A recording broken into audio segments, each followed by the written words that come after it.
Até agora ainda não foi diagnosticado nenhum novo caso do Covid-19 aqui no Maranhão. Mesmo assim, as medidas de segurança já estão sendo tomadas. O governo do estado já decretou a suspensão por 15 dias de aulas nas escolas, tanto da rede pública quanto particular. Outras aglomerações também estão sendo repensadas. Elas não estão proibidas, mas elas devem ter o bom senso de cumprir todas aquelas normas de segurança que a gente já sabe. O distanciamento entre cadeiras no restaurante, a praia a gente não deve ficar lá todo mundo juntinho, ninguém deve ficar muito juntinho um do outro nesse momento. É preciso muito cuidado. E para falar mais sobre isso, quem está aqui comigo é o médico infectologista Bernardo Bastos Wittling. Bom dia. Bom dia. Essas medidas de precaução que estão sendo tomadas agora, muita gente pode dizer, se nós ainda não temos nenhum caso, por que essas determinações de suspensão de aula? Elas são válidas, com certeza, não é? Sim, eu acho que é um momento que a gente tem que pensar essas medidas mais restritivas, lembrando que a gente não está vivendo numa ilha, né? O Brasil é um país que já tem transmissão comunitária, então isso se olhar São Paulo, Rio de Janeiro.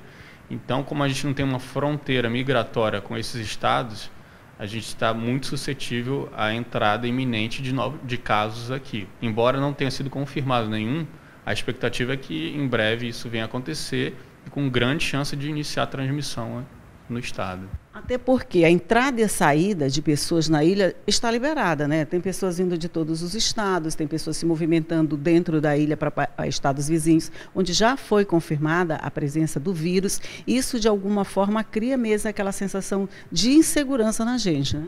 Sim, é bem capaz de a gente já ter casos aqui que ainda não foram identificados, é provável, que a vigilância ainda não captou.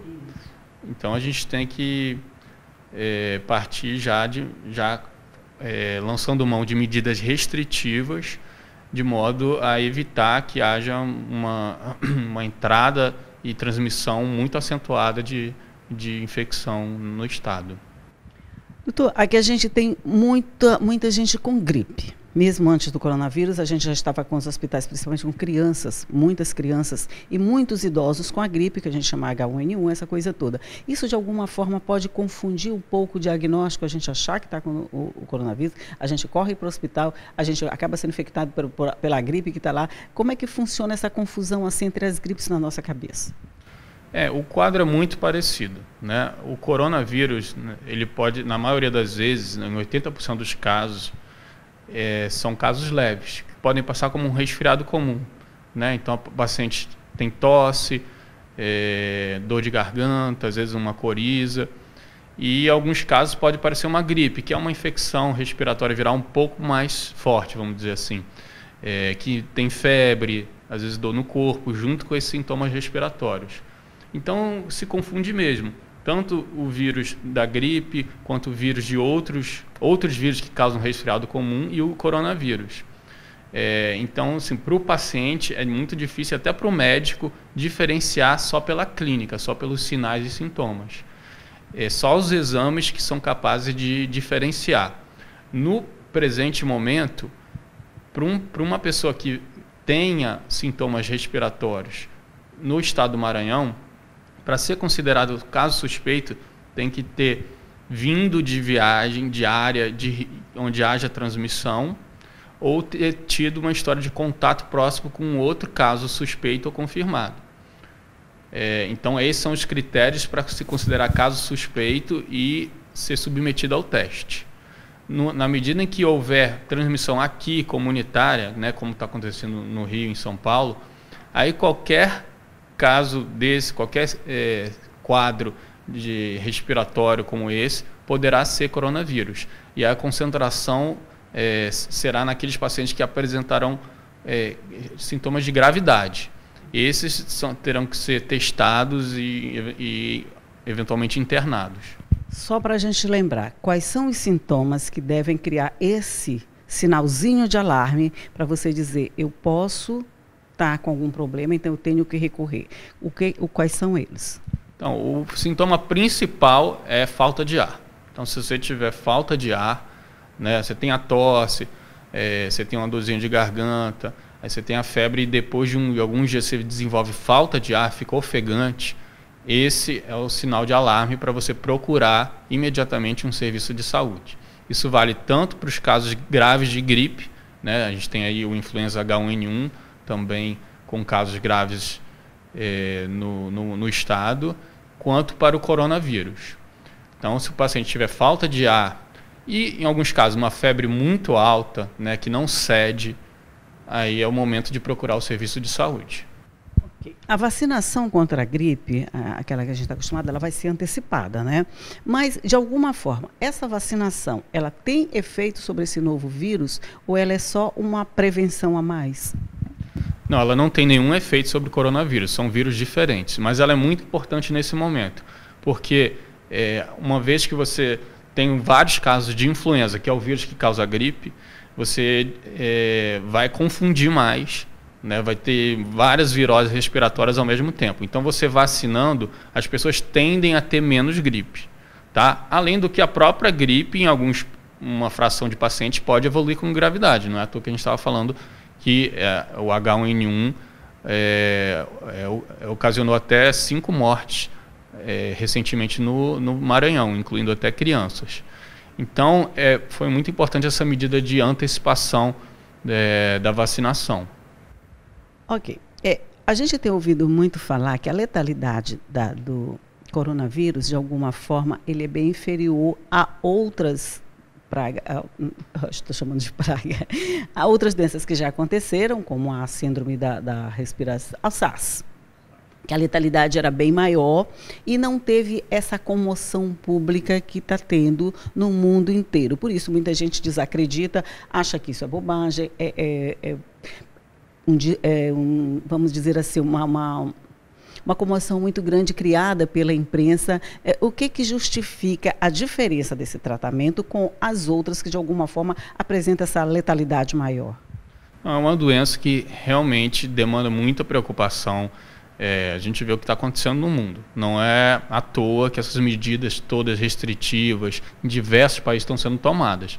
É uma doença, em primeiro lugar, porque é uma doença nova em que as pessoas não têm nenhuma imunidade.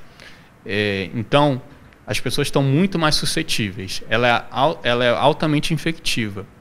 E a letalidade, ela tem que ser vista de uma maneira relativa. Embora a letalidade, quer dizer, o percentual de pessoas que se infectam e venham a morrer, seja menor do que esses outras variantes mais agressivas do coronavírus, que é o SARS, que você deu exemplo, ou o MERS, em números absolutos pode ser muito grande, até porque esse novo coronavírus está atingindo muito mais pessoas do que aqueles outros, de tal modo que ele já ocasionou muito mais morte do que aqueles outros vírus, que ficaram mais restritos geograficamente. A gente não teve caso no Brasil, por exemplo. Então, se você imaginar uma população, a letalidade que hoje se imagina que vai de 2 a 3% do coronavírus. Se você imaginar numa população de cada 100 pessoas, 2 a 3 venham a morrer, é um número que pode ser muito grande. Então, toda essa preocupação, toda essa resposta de restrição, de isolamento, de teste, ela se justifica porque o que a gente quer? A gente quer deter um avanço muito rápido dessa epidemia, né? Uma curva epidêmica muito acentuada, de tal modo que o sistema de saúde possa responder. Então, a curva, ao invés de ir para cima, ela vai numa numa reta não. Aliás, ao invés de ser muito íngreme, ela fica mais suave, né?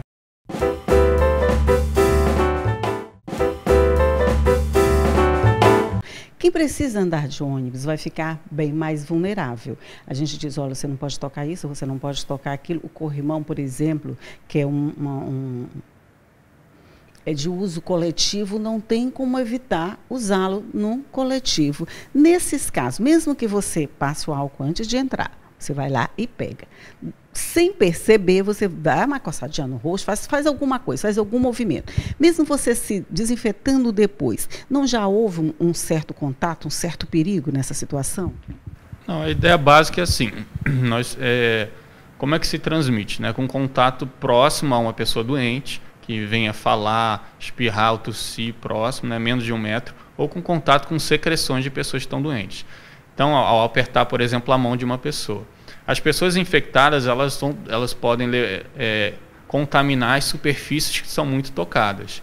Daí a importância de a gente sempre estar higienizando as mãos. Então, na medida que você aperta um botão de elevador, toca num corrimão, você pode ter se infectado. Ou abre uma maçaneta, você pode ter, desculpa, se infectado não, contaminado a sua mão. Tá? E aí você tem que ter na cabeça que você tem que depois lavar as mãos com água e sabão ou usar o álcool gel. Os dois são equivalentes. Então, incorporar esse hábito de lavar extensamente a mão com muita frequência, ou toda vez que tocar superfícies que são muito tocadas, é muito importante. Lavar as mãos, esse cuidado é básico e parece que o número 1, né? Água e sabão e álcool em gel fazem o mesmo efeito, têm a mesma eficácia? Sim, eles são equivalentes, a gente pode dizer isso. O que tiver disponível pode ser usado, ou um ou outro. Outro cuidado que o senhor diria que é bem básico e que deve ser adotado por todo mundo, além da higienização das mãos? Eu acho que a etiqueta, que a gente chama de etiqueta respiratória, né? Isso para quem está com sintoma. Se você estiver tossindo ou espirrando, que o faça aqui na flexura do braço, né? Um movimento assim. Não usar as mãos, porque as mãos podem se contaminar. Então, na medida que você tosse assim, você vai lá e toca numa superfície e contamina. Então, a gente tem que pensar no coletivo, nos outros. Na hora que eu estava entrando aqui, eu recebi uma pergunta bem interessante para fazer para o senhor. Se a gente vai tossir aqui, no cotovelo, e depois, para a gente se cumprimentar, a gente acaba se cumprimentando também com o cotovelo, que a gente está com medo de dar a mão para qualquer pessoa, e esse cotovelo, se ele foi de alguma forma contaminado, ele não está passando adiante para outro cotovelo? Não, mas aí a chance de infecção é muito mais baixa, porque o problema da infecção é quando você, por exemplo, você toca numa superfície contaminada e aí você vai levar sua mão à sua boca, ao seu nariz e seus olhos. O cotovelo não vai, né? Ninguém vai coçar o olho ou colocar o cotovelo na boca. Então, acho que é bem pouco provável que a infecção ocorra dessa maneira. Tomar vitamina C, qual é a eficácia?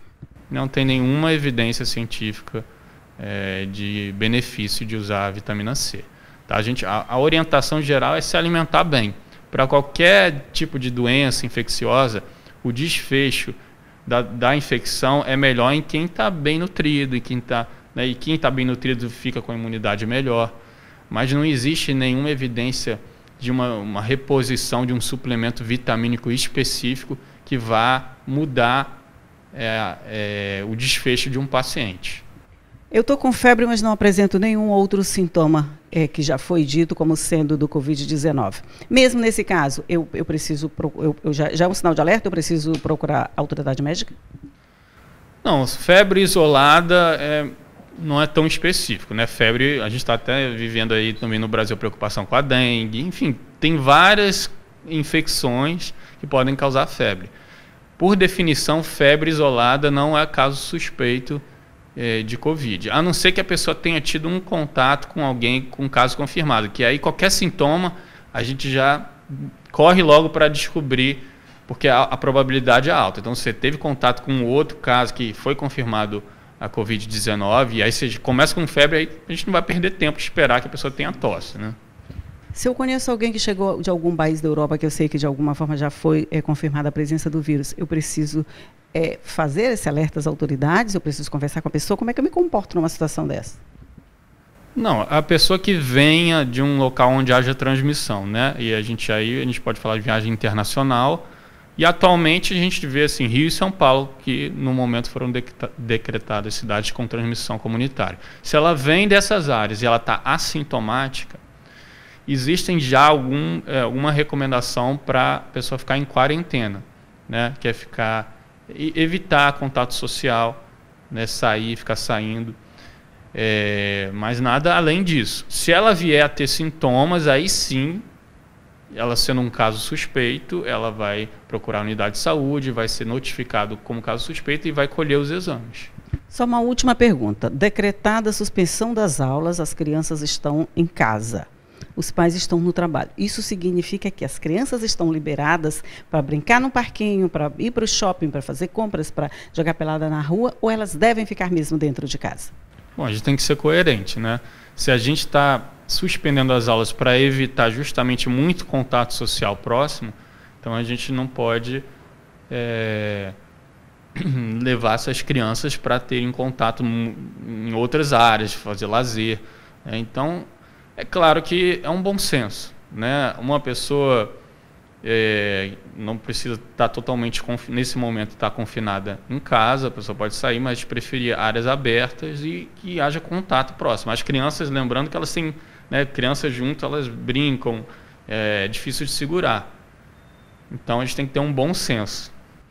Ok, muito obrigada. Então, vale o bom senso, vale todas aquelas medidas de segurança que a gente está acostumado a ver na televisão. Não é exagero, é cuidado, é prevenção. E prevenção é isso, cuidar antes que aconteça. Se a gente ainda não tem nenhum caso, ótimo. É nessa situação que nós devemos ficar. Cuidar para que não tenhamos nenhum caso. E se tiver, essas medidas de segurança já estão valendo. Doutor Bernardo Bastos, muito obrigado por sua participação no nosso programa e vamos continuar conversando mais vezes no esclarecimento da população. Obrigado, bom dia a todos.